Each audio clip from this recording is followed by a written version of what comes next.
C'est une joie de se retrouver et merci pour votre fidélité. Mon thème aujourd'hui, quand la consolation tarde. Je suis confronté à bien des personnes qui ont vécu des récits et des histoires traumatisantes et qui ont besoin de réparation, besoin de guérison par rapport à des choses violentes, peut-être des injustices qui ont été graves, parfois des vols ou des viols, des choses traumatisantes qui ont touché une personne ou des personnes qui ont subi également des pertes graves. Et on aimerait pour toutes ces personnes véritablement prier que la guérison, la restauration viennent dans leur vie. Mais l'élément sur lequel j'aimerais appuyer aujourd'hui s'appelle la consolation.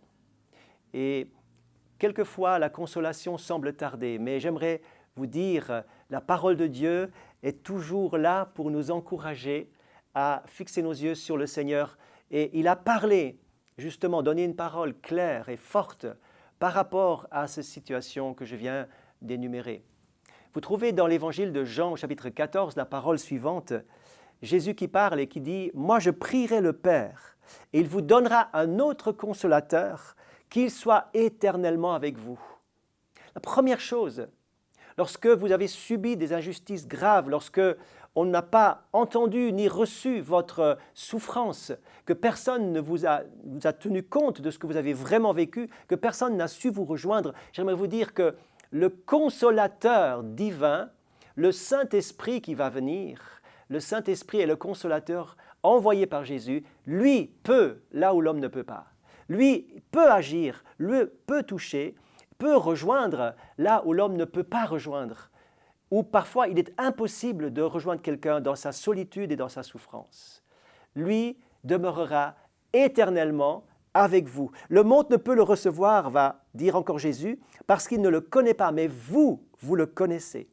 Dites-moi, connaissez-vous le divin consolateur? Avez-vous goûté à sa consolation? Avez-vous reçu son œuvre puissante en vous? Jésus est capable, en envoyant le Saint-Esprit, de vous consoler parfaitement. Avant d'entreprendre quelque chose, recevez aujourd'hui le consolateur, parfaitement à la hauteur de tous nos besoins, parfaitement à la hauteur de tout ce qui a pu nous traumatiser, de tout ce qui a pu nous affecter, tout ce qui a pu nous abîmer et nous blesser si profondément. Certaines personnes, à cause de cette incapacité de saisir et de recevoir la consolation divine, et c'est pour cela que je prie vraiment que Dieu vous donne cette consolation surnaturelle et miraculeuse. À cause de ce manque, de cette absence de consolation, certaines personnes n'émergent pas. Certaines personnes sont comme un ressort cassé, ils ne rebondissent plus, ils n'arrivent plus à se réjouir, à trouver le bonheur, à trouver une utilité et un sens à leur vie à cause de la perte, à cause du traumatisme subi. Mais Dieu veut que la page se tourne par le consolateur divin qui a été envoyé justement pour votre situation. Recevez donc tout d'abord le consolateur. Deuxièmement, c'est certainement la partie la plus difficile, c'est apprendre à lâcher prise. C'est vite dit, mais difficile à faire.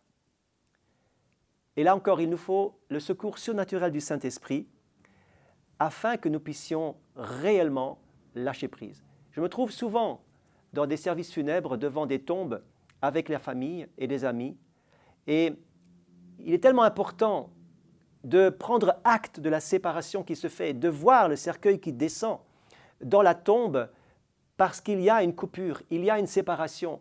Et cette séparation, cet au revoir est nécessaire pour faire son deuil, pour guérir, pour se restaurer. Il faut lâcher prise à un moment donné. En s'agrippant à l'être cher, vous ne pouvez pas guérir, mais vous vivez dans le passé. Écoutez cette histoire de cette personne qui a vécu un drame tout particulièrement terrible. Elle a perdu son fils dans une mort violente. Ensuite, il y a eu un procès par rapport à l'histoire qui s'est passée. Et ce procès a été terminé et la personne, donc la maman qui a perdu son fils, a trouvé que c'était un procès tellement injuste et tellement incomplet qu'elle n'a pas trouvé de consolation dans la justice humaine.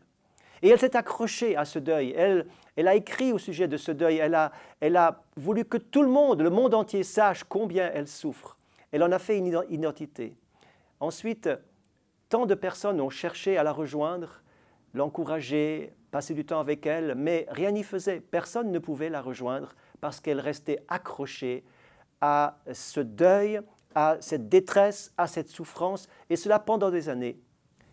Ce qui s'est passé, c'est qu'elle s'est complètement écroulée, elle est finalement restée seule, les gens se sont éloignés d'elle avec le temps, elle a dû prendre des médicaments pour subsister, pour survivre dans tout cela, jusqu'au jour où la grâce et le miracle surnaturel s'est fait, où elle a lâché prise sur ce deuil et elle a reçu à ce moment-là la consolation. Elle a entendu cette voix qui disait « Ton enfant est en sécurité, je l'ai pris en charge ». Cette parole a été libératrice complètement et cette consolation surnaturelle a pu lui permettre de tourner la page. J'aimerais vous dire, vous pouvez aussi tourner la page. Ne restez pas sans la consolation divine. Le divin consolateur a été donné pour que vous puissiez justement trouver l'apaisement, le soulagement, la guérison, que le baume de Dieu puisse se poser sur vos blessures. Je termine par cette parole extraordinaire du psaume 81. « J'entends une voix qui m'est inconnue. J'ai déchargé son épaule du fardeau. Ses mains ont lâché la corbeille. Tu as crié de la détresse et je t'ai délivré. » Je t'ai délivré. Soyez libérés aujourd'hui. Ma prière, c'est que le Seigneur vous rejoigne, que le divin consolateur, le Saint-Esprit, vous rejoigne dans votre situation de laquelle vous allez lâcher prise avec son aide et vous allez pouvoir rebondir, repartir dans une saison nouvelle. Que Dieu vous bénisse. C'est là ma prière pour vous.